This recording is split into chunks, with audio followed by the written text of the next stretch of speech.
लेकिन मैं कह रहा हूं, बाबा साहब अम्बेडकर ने कानून मंत्री पद से इस्तीफा दे दिया था बहन बेटियों को हक अधिकार दिलाने के लिए। इन बहन बेटियों की सम्मान के लिए एक नहीं दो गोली तो उस दरिंदे को लगनी चाहिए जो बहन बेटियों की तरफ आग उठाने का काम करे। लगनी चाहिए।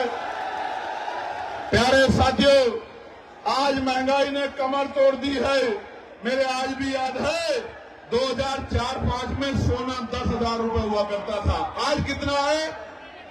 1,54,000 रुपए। 1,15 लाख तो नहीं आए, लेकिन सोना 10,000 से 1,54,000 रुपए हो गया। किसी गरीब के अंदर हिम्मत नहीं बन पा रही है कि वो शादी में सोने की व्यवस्था कर ले। मैं आपको कहना चाहता हूं, ये सोने का दाम ऐसे नहीं बढ़ा। हमारे प्रधानमंत्री जब मुख्यमंत्री हुआ करते थे गुजरात के, तो कहा करते थे कि रुपए की कीमत ऐसे नहीं गिरती है, रुपया गिरता है तो प्रधानमंत्री की साख गिरती है। लेकिन आज रुपया कहां चला गया, प्रधानमंत्री जी को नजर नहीं आता। मैं आपको कहना चाहता हूं, अमीरों की तिजोरियों में जो पैसा भ्रष्टाचार का उठा के रख लिया है, इस भ्रष्टाचार पे ऐसी चोट करेंगे कि इन अमीरों को भ्रष्टाचार का पैसा निकालना पड़ेगा और ये पैसा गरीबों के घरों तक पहुंचेगा। गरीबों के रोटी का व्यवस्था, कपड़े की व्यवस्था, पानी की व्यवस्था, शिक्षा की व्यवस्था और चिकित्सा व्यवस्था, इस भ्रष्टाचार के पैसे को अमीरों की तिजोरी से निकाल के गरीबों तक पहुंचाने का काम हम लोग करेंगे। प्यारे साथियों, बाबा साहब ने 1956 में जमीनों की बात की थी।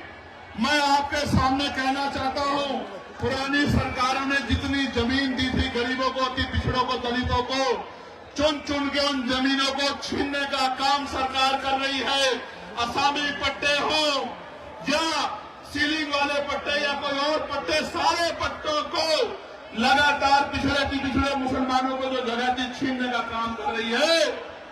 जब सरकार बड़े बड़े हाईवे बना के जमीन एक्वायर कर सकती है, तो भूमिहीन मजदूरों को, किसानों को क्यों नहीं जमीन दे सकती? सरकार के पास का कोई जवाब नहीं है।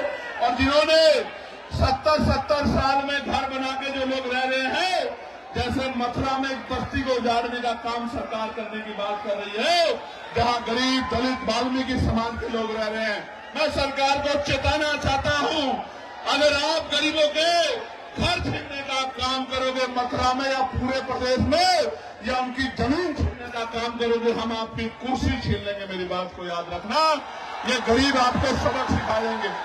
प्यारे साथियों, मैंने पार्लियामेंट में एक बिल लेके आया था, मैं निजी क्षेत्रों में